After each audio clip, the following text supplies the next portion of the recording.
BJP के साथ NC को 1987 में भी काम करने का मौका मिला था, जब कश्मीरी पंडित भाइयों को कश्मीर छोड़कर जम्मू आना पड़ा था। तो इस हवाले से मुझे सूटेबल जवाब किसी से भी नहीं मिला, क्योंकि आज भी वो लोग मजबूर हैं। आज भी मुझे एक वीडियो देखने को मिली कि जब तक कश्मीरी मुसलमान कश्मीरी पंडित को खुद एक्सेप्ट ना करे, तब तक किसी सियासी ठेकेदार की जुर्रत नहीं है कि वो कश्मीरी पंडित को वापस बुला सके। तो इस हवाले से आपको, क्योंकि मैं सवाल बड़ी सख्ती से पूछता हूं सर, क्योंकि बाद में क्यों ना मुझे जेल ही जाना पड़े, तो इस हवाले से आपका क्या कहना रहेगा सर? देखिए, ये इंसानियत की बात है, ये सियासत की बात नहीं है। आप जो करते हैं ये इंसानियत की बात है, और हम इंसानियत के लिए काम करने के लिए कोई भी कुर्बानी देने के लिए तैयार हैं। और फिर अगर आप ऐसा सवाल पूछ रहे हैं कि अगर कश्मीरी पंडित जो हैं वो बेचारे अगर उस वक्त सियासी शिकार भी हुए हैं, और हो सकता है और हुआ भी है, उनका नुकसान भी हुआ है। अब ये बहुत बड़े इंटरनेशनल लेवल की पॉलिटिक्स है, ये बहुत हाई लेवल की जो है वो पॉलिटिक्स यहाँ जम्मू कश्मीर के अंदर चली है, और उस दौर में अब ये बहुत बड़ा मसला है, कोई आम इशू नहीं है।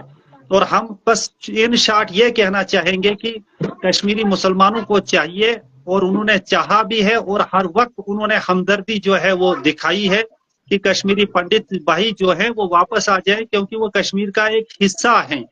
और जब कभी ऐसा वाक़ा बीच में कश्मीर में आ जाता है, कोई पंडित भाई जो है, जो मतलब एक बुजुर्ग हो चुका होता है, वो जब फौत हो जाता है, उस वक्त उसके अपने जो करीबी लोग जो थे, रिश्तेदार होते हैं, वो वहां नहीं है, वो कुछ दिल्ली में आबाद है, कुछ जम्मू में।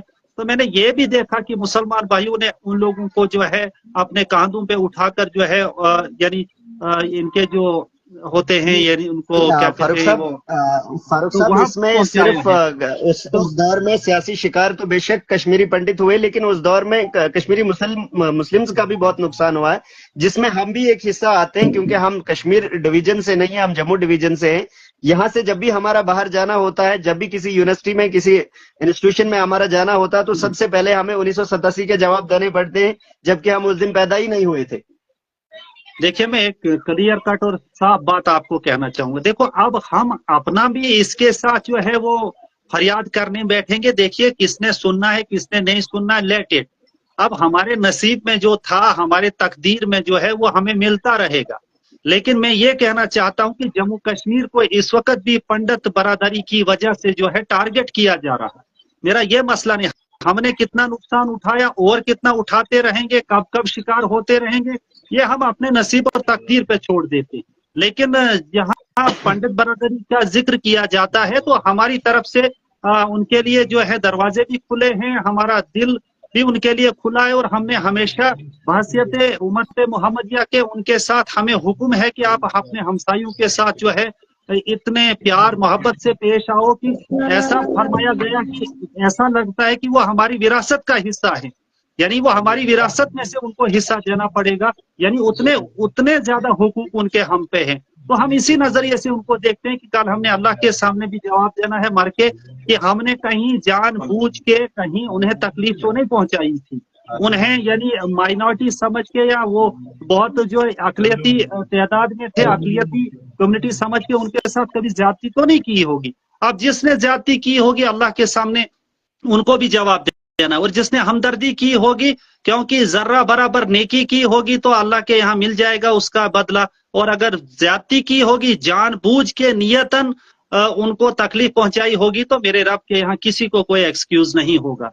तो मैं इन शॉर्ट ये कहना चाहूंगा कि जम्मू कश्मीर की तरफ से बहसियत उम्मत मुस्लिमा के एक फर्द होने के नाते मैं ये कहना चाहूंगा कि पंडित बरादरी को अपने रब पे यकीन रखते हुए कम से कम अपने कश्मीर में आना चाहिए, आबाद होना चाहिए। हाँ, उन्हें सरकार को अगर लग रहा है कि वो इनसिक्योर महसूस कर रहे हैं, तो किसी हद तक उनको जो है सोशल सिक्योरिटी भी दी जानी चाहिए, लेकिन वो वापस आए अपने घरों में, क्योंकि वो कश्मीर की खूबसूरती का एक बहुत बड़ा हिस्सा है।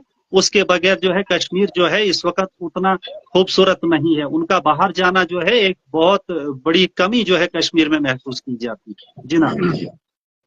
चलिए, अभी हमारे साथ हमें अपने उसूलों के साथ चलना पड़ेगा। हमारे साथ जो दूसरे मेहमान हैं न्याज अहमद साहब, न्याज अहमद तांत्रे साहब, बहुत बहुत खैर मकदम है न्याज अहमद तांत्रे साहब आपका सलीम राजा लाइव पर। शुक्रिया, अस्सलाम वालेकुम। मेरे जितने अजमत आंतरे साहब 1987 का वाक़या, हमारे जैसे लोग अगर उस दिन पैदा होते या होते उस दिन, जो सरकार से सवाल पूछते, हमारा वजूद जितना है हम उतना सवाल पूछते हैं सर, और उस वाक़या के ऊपर जो आज भी हमको जवाब देने पड़ते हैं। तो इसी हवाले से आपका क्या कहना रहेगा? तो उनके लिए कोई सूटेबल वे क्या रहेगा अगर फिर